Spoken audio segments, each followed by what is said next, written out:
বন্ধুরা চলে এসেছি পার্ট 2 নিয়ে। আজকে পার্ট 2 ভিডিও। এখন আমরা লাঞ্চ করতে বসেছি, একদম মাটিতেই বসেছি সবাই মিলে।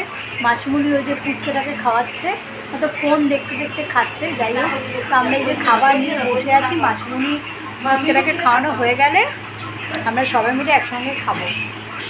তো খাবারে কী কী আছে দেখো, এখানে রয়েছে, ব্যাক ক্যামেরা করে দেখাতে পারছি না, নিম বেগুন, মানে এই সময় নিম বেগুন সবাই খায়।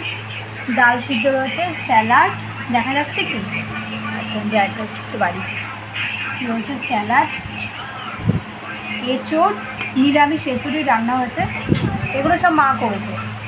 আর এই যে মাছের ঝোল হয়েছে, এই মাছের ঝোলটা আমি রান্না করেছি।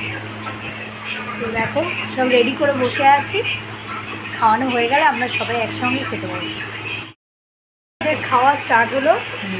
তবে নিম বেগুন নিজে আর ভাতে মাখিয়ে নিই, মা ভাত খাচ্ছে, ওইটাই নিম বেগুন দিয়ে আমি খেয়ে নিচ্ছি। আমি ভাত খাবো হচ্ছে ওই এঁচোড় তরকারি দিয়ে আর মাছ দিয়ে।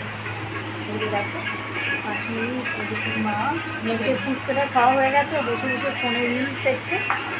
আর আমি আজকে ভালো কথা একটা নতুন নাইটি পরে নিয়েছি। আমার নাইটিটা কেমন লাগছে সবাই কমেন্ট করে জানিও। আর মাথায় দেখো আমি পিরামিড সেজেছি, মাথায় তলে দিয়ে দিয়েছি একটা, তার কারণ হচ্ছে এই যে খাচ্ছি, ওপরে ফ্যান চলছে, এইদিকেও ফ্যান চলছে, দুটো ফ্যানে হাওয়াতে চুলগুলো পুরো মুখের সামনে চলে আসছে। তো খেতে তো প্রবলেম হবে, যার জন্য এটা দিয়ে এরকম করে আটকে নিয়েছি যাতে চুলগুলো মুখের মধ্যে না আসে। এত দিতে হবে, ওকে হয়তো 20-25 দেয়।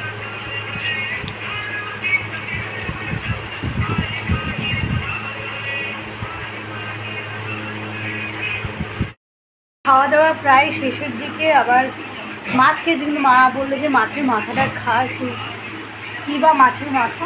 তো যাই হোক, মাসিমুনি মাছের ঝোল সম্বন্ধে কিছু বলবে। আগেই বলেছি মাছের ঝোলটা কিন্তু আমি রান্না করেছি।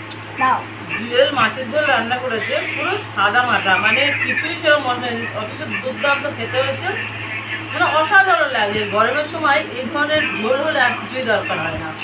এটা ভেবো না যে একদম বানানো কথা বা আমি বলতে বলেছি বলে, একদম সত্যি কথা, একদম সত্যি কথা। মানে আমি খেতে খেতেই বলছি যে এর আগে অনেক কিছু খেয়েছি, সবই ভালো হয়েছে। আর মাছের ঝোলটা যখন আমি খাচ্ছি, আমি যে এত সুন্দর মাছের ঝোলটা হয়েছে, জুয়েল রান্না করেছে, তখন আমি নিজেই বললাম যে তাহলে তুমি একটা ব্লগ বলছে, আমি ব্লগ করে মুখে করো তুমি। আমি বলছি ওই জন্য এই ভিডিওটা অ্যাড করলাম। গরমে কিন্তু পাতলা খেতে খুবই ভালো লাগে। একদম মশলা সেরকম কিছু দিইনি, খালি আমি আদা বাটাও না, আদাটা গ্রেট করে দিয়েছি অল্প একটুখানি, আর জিরে ফোড়ন দিয়েছি, ব্যাস। ওটাই একদম নর্মাল।